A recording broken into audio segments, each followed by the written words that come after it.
So, what I'm going to do here is I'm going to talk to you a little bit about how your chi actually works in your body. Now, what you tend to get is it all far too complicated about how you've got all the 12 chi channels in the body and this and that, well, there's actually 14, and you've got all the chi running through your body in these different ways, and it gets very, very complicated because people like to make a subject of it. They like to tell you how much they know, and I'm not really that interested in it. I want to tell you something that you can understand. This means that the people who know the stuff are going to start tapping on their keyboards and saying, I think you'll find it's something different. I'm not even going to listen. Don't even start. I might read some of them out if I find them really funny, but don't bother, because I'm not going to really engage with any of that nonsense. Now, your chi is your natural energy within your body. Don't overthink it. It's just there. It's what you have. You're alive. Now, it hasn't really got a mind of its own. It runs through lots of little chi channels. I imagine tiny little hose pipes through your body, just a hair thick, even though you don't get into what it is. You start getting down a rabbit hole with this, I think you'll find it's nice. Don't. Like little tubes in your body that, let's say, like electricity is flowing through. So, you lift your arm, the muscles are moving, but also your chi is helping you move your arms. Now, in terms of your health, these chi channels run out of the internal organs, out to the extremities in most cases. There are storage places within the body. You've got three major ones. The major one's under your belly, in your belly button, a couple of inches under, a couple of inches inside. Just think of that being under the belly, that's all it is. One behind the solar plexus, under the sternum, one in the centre of the head, in between the eyes. People call it the third eye, but centre of the head. But this is the main one that stores your chi. Now, this natural energy that you have all of the time, the more you exercise it, the more you get, the more you get, the more it flows through your body. This is going through your internal organs, makes you more healthy. Now, this is all more, this is what you want. Don't think about what you want. Think about what you're doing to stop you getting what you want. Physical tension. You tense your muscles up, the chi can't get through. It won't go through a tense muscle. So you must be relaxed. You must be relaxed. Now, you just relax a little bit, your chi flows more. You don't need to know anything more than that. You just relax a little bit and your chi flows more. You don't need it to be too complicated.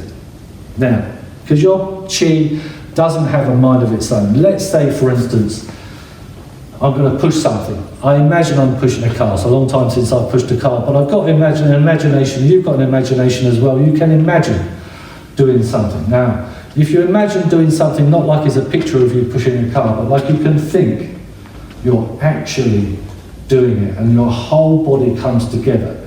The chi starts to flow through the meridians literally to help you do what you're doing.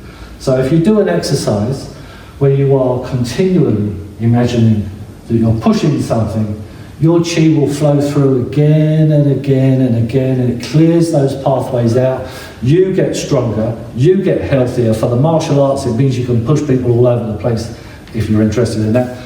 But for your health, it's that cognitive imagination of doing something that motivates your chi. You link that with the physical movement. You do everything you can not to block it. Your chi flows stronger. So it's important to understand how the exercise works in a very, very, very, very general way. And this, we're always going to try and explain things in as much of a general way as we can so that everyone can understand, not so that the intellectuals can argue against it, so that you can understand. So, if we stand in a way where the chi is not so blocked up, we open the stance, we don't let anything collapse in, we stand upright, already the chi channels start to shake themselves a little bit looser, and you do literally nothing. You stand there, you close your eyes, you meditate for a few minutes, you let your chi flow. That can get you more chi than all the exercises would. That's fine. You link that with not only moving, but imagining moving against the resistance, and the stronger you imagine it, but the lighter your movement, so there's a paradox there, then the more chi you're going to get. So you bend your knees, you've got the earth underneath you, the yin chi rises from the earth, you've got the sky above you, the yang chi radiates down from the heavens. Everything is linked into your body. So let's put the hands down and imagine holding something. Now, not holding it like you're tensing your muscles down and pushing through your shoulders. But imagine that you're up to your waist in water. Get a little log, something, anything, you imagine whatever you like, I don't mind. Hold it under the water. Hold it and feel its buoyancy pushing up against you, and hold it down with your entire weight. You'll need to flatten the lower back, because if you're sticking your bum out, you haven't got any connection. You need to draw this under a little bit and imagine you're holding something. That's all you need to do. Then with your wrists, imagine lifting something up. You can imagine there's a brick tied to the underneath of your hands. Sink the elbows, bring the hands down. Draw something down and imagine you're pushing it again. And you breathe in and you lift. And you breathe out and you push.